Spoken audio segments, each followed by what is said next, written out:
মাত্র কিছুদিন আগে গিফট পাওয়া সুন্দর এই মগটা গতকাল রাতে হাত থেকে পড়ে ভেঙে গেল, তাও আবার কয়েক টুকরায়। তাই বলে ফেলে দেওয়ার পাত্র তো আমি নই, কিছু একটা তো করতেই হবে। চলেন দেখি কি করা যায়। আসসালামু আলাইকুম, কেমন আছেন সবাই? আশা করি অনেক অনেক ভালো আছেন। আমিও আলহামদুলিল্লাহ বেশ ভালো আছি।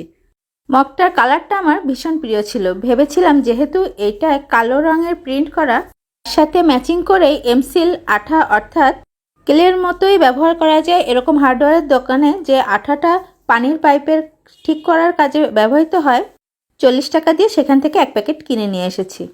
এই আঠাটা মিক্সড করলেও কালো কালারেরই হয়, তাই মগের কালো প্রিন্টের সাথে ম্যাচিং করে কিছু ডালপালা করে রাখবো। ক্লে যেভাবে দুইটা উপাদান একসাথে মিশাতে হয়, এই আঠাটাও সেম প্রসেসে ব্যবহার করতে হয়। আর শুধুমাত্র মেশানোর কাজে সুবিধার জন্য এখানে সামান্য ট্যালকাম পাউডার ব্যবহার করেছি। এবার ভাঙা অংশের ওপরে লাইন ধরে যখন আমি এমসিল আঠাটা সেট করছিলাম, তখন দেখলাম পুরা মগই কভার হয়ে যাচ্ছে, কারণ 2-3 ভাগে মগটা ভেঙেছে। এত কালো ডালপালা দেওয়ার কারণে জিনিসটা একদমই ভালো লাগছিল না আমার কাছে, তাই ডিসিশন চেঞ্জ করলাম। এমসিল আঠাটা খুবই সামান্য পরিমাণে থাকে, ডালপালা এবং কিছু পাতা দেওয়ার পরেই শেষ হয়ে গিয়েছিল। সেজন্য আমার ঘরে থাকা পুরাতন কিছু ক্লের ফুল আমি এখানে সেট করেছি এক্সট্রা, যেগুলি আগে লাল, কালো, সবুজ এরকম বিভিন্ন কয়েকটা কালারে করা ছিল। আর এমসিলের আঠাটা শুকানোর পরে অনেক শক্ত হয়ে যায়।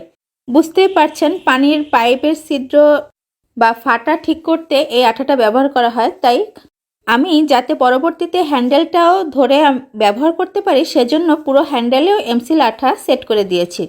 এবার কিছুটা ফেভিকল আঠা, ট্যালকাম পাউডার ও অ্যাক্রিলিক কালার মিক্সড করে আমি এখানে সাদা কালারটা নিয়েছি, হোমমেড জেসো তৈরি করে নিয়েছি এবং সেটা দিয়েই পুরা মগটাকে সাদা বেস কালার করে নিব।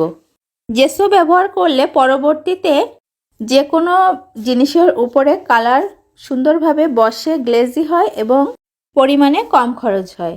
আর আমি যেহেতু মগের হলুদ কালারটা আর রাখতে চাচ্ছিলাম না, তাই সম্পূর্ণ মগটাই আমি জেসো দিয়ে কভার করে নিয়েছি। এবার ডালপালায় সবুজ অ্যাক্রিলিক কালার ব্যবহার করেছি, আর ফুলগুলোতে ম্যাজেন্টা, সাদা ও হলুদ একসাথে ব্যবহার করে নিয়েছি।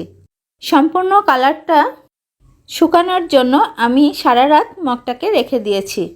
আর প্রতিটা কালারই একটা কালার শুকানোর পরে আর একটা কালার ব্যবহার করতে হবে, তাহলে কাজের ফিনিশিং সুন্দর আসে। সকালে মিষ্টির রোদে ভাঙা মগের উপরে আমার করা কিউট বাগান। এবার আমি বার্নিশ স্প্রে করে নিব। এটা করার সাথে সাথে একটা চমৎকার গ্লেজি ভাব চলে আসে যে কোনো কাজে, আর কালারটা বেশি টেকসইও হয়, তাই আমাদের এটা করা উচিত। আর এই বার্নিশ স্প্রেটা আমি 160 টাকা দিয়ে হার্ডওয়্যারের দোকান থেকে কিনে এনেছিলাম। এই তো আমার কাজ শেষ। আপনাদের কাছে কেমন লাগলো ভাঙা মগের নতুন রূপ? আমি এই মগটাকে প্ল্যান্টার হিসেবে ব্যবহার করব। আপনারা চাইলে এরকম ভাঙা মগ সুন্দর করে সেট করে অর্গানাইজার হিসেবেও ব্যবহার করতে পারেন। আজকের আমার কাজটা আপনাদের কেমন লাগলো অবশ্যই জানাবেন। অনেক অনেক ভালো থাকবেন সবাই। আল্লাহ হাফেজ।